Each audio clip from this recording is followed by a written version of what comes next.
When I was 4 years old, my dad took me to possibly the most magical place on the physical mass that is the earth. Departing from our home on Old Banff Coach Road, at that time the very edge of Calgary, in what I want to say was a 1994 Nissan Quest, one of the old school minivans with one sliding rear door. A beige bread box was our chariot to another dimension.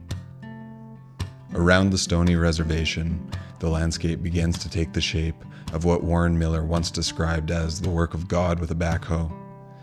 Passing Yamnuska's flat face and Lac des Alques, observing whether a fleur-de-lis or a maple leaf flies atop the small island, things change energetically as Canmore rises from Dead Man's Flat. Reaching the gates of Banff National Park, we would triumphantly take the through traffic lane and blow away the tourists, as we had even better things to see. Dodging Smokey on 4 legs, as Corb refers to them, my dad's foot would bounce as he pointed out the animal overpasses.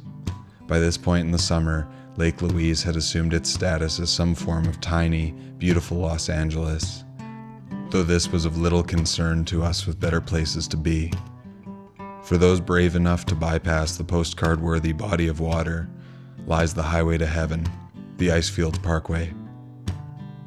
Highway 93 leaps up from the earth, leaving things like cell phone reception and gas stations behind as it ascends and twists and turns to the Columbia Icefields.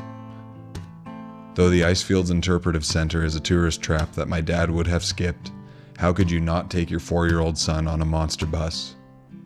Solidifying my interdimensional travel, dressed in a raincoat and boots, with my tiny red glasses, a bus that looked like Gravedigger brought us up the glacier, where Japanese tourists would take pictures of me. I wonder how many dusty photo albums and slide cassettes have pictures of a precocious, tiny Bretton in them. It may seem strange to say, but I remember it vividly. I was a rather observant child. I didn't know what Jasper was, but I knew that it mattered to my dad. And I knew that my dad was the coolest person on earth. My dad is 6 feet tall, half Caribbean, and a climber. A lot to live up to as a little boy.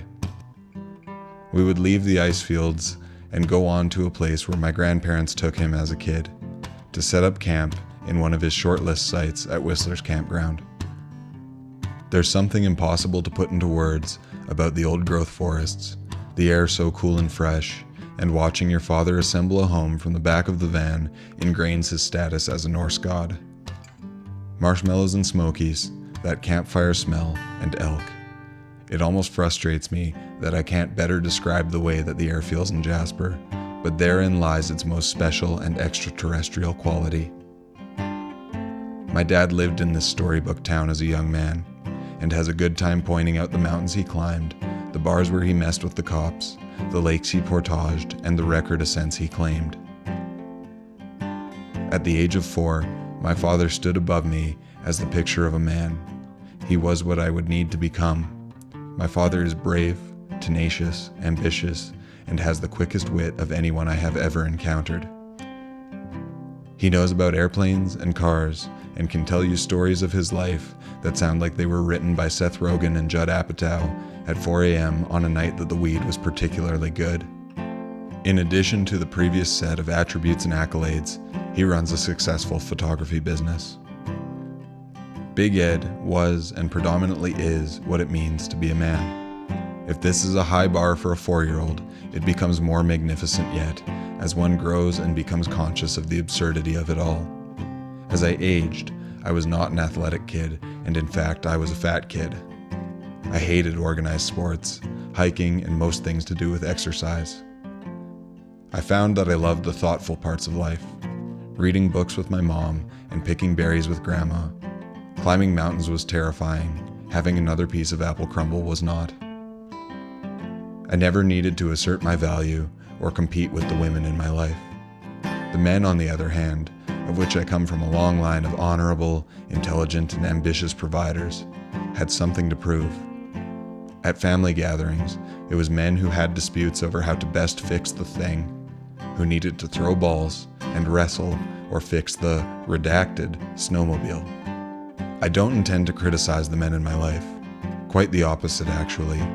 My father and my grandfathers are so solid and integral that it felt overwhelming, futile even, to attempt to come even within a stone's throw of their intelligence, ambition, and fortitude. For the most part, I didn't.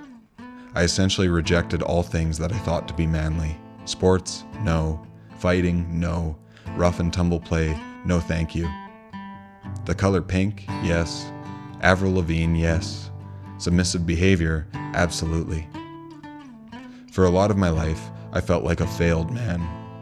Lacking in physical risk-taking, strength, and being all too soft, the amount of times in my life that I have been called sensitive may solicit my contacting Guinness.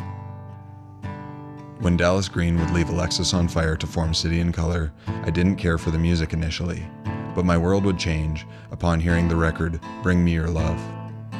The sixth track on the record, What Makes a Man, was the first time I had heard a male figure that I looked up to express insecurities in the open. I had found a great deal of solace in music from an early age, something my mom fostered in me, but it was music with loud guitars, angst, and screaming. Here was a guy with an acoustic guitar, laying it out plainly. The opportunity to find power in my gentle leanings, in my emotional and reflective tendencies, is one that was not readily understood by the men around me. But I got it. Though I was still ashamed of my failure to be physically strong and mentally resolved, I had accepted an aspect of my nature and made peace with it. As I approach 24, I have been blessed with the opportunity to learn that what does indeed make a man in my eyes is strength, responsibility, integrity, and honesty. What makes a man isn't the strength of his arms, but the fortitude of his character. The man I want to be, the man that I feel I am becoming, is unshakably himself. The man that I want to look back at me as I dry my hair is one who is honest and who acts with morality and sound judgment, such that the truth is only negative to those who struggle with their own. The man that I want to be rises to the challenge. He says, "Okay, life, what do you have for me today?" The man that I want to be exercises strength by putting on the winter tires and checking the air pressure, by driving safely, by exhibiting rock-solid decision-making, and a track record that proves that nieces and nephews or the dog or that project you need help with are in good hands. When considering the men who inspire me, Daniel Lanois comes to mind, the creative force behind some outlier records from legendary artists, the guy who scored Sling Blade, who got a different side of Emmylou Harris, is unquestionably himself, unquestionably a man. I remember watching an interview of his in which he corrected the interviewer, asserting that he was quite insecure. Watching one of my greatest inspirations be so honest was a game changer. It pierced the veil.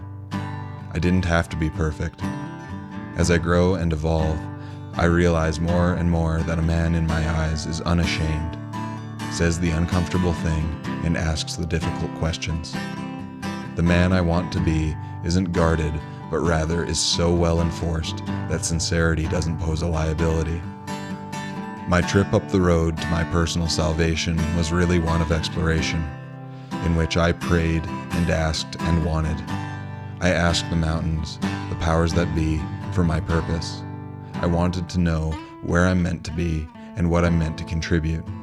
With a cup of nature's finest herbal remedies, I sat by the river on what could viably be the same rock that my dad once plopped me down on, and was overcome with a sense of clarity and realization that my journey is not to emulate my father or my grandfather's.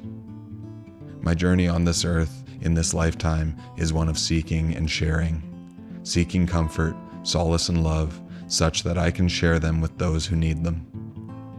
My personal mountains to climb are not named Edith Cavell or Robson. Rather, they are truths under fine veneers of sand that need to be observed from an angle just so in order to be unearthed. In this moment, watching the Athabasca wrap around the rock wall as it winds towards the old fort point, I was sure that I had fulfilled my purpose on this journey, and it was time to go to a place where I have always felt at peace. My Grossma and Grosspa, my patrilineal grandparents' house, for a real meal and the kind of love and care that only a Mennonite grandmother can offer. Catching up on sleep in the home that my grandfather built Eating the veggies from my grandmother's garden, I realized that being a man will happen when it is meant to, that in due time, I can build my grandson a treehouse in the shape of a locomotive engine.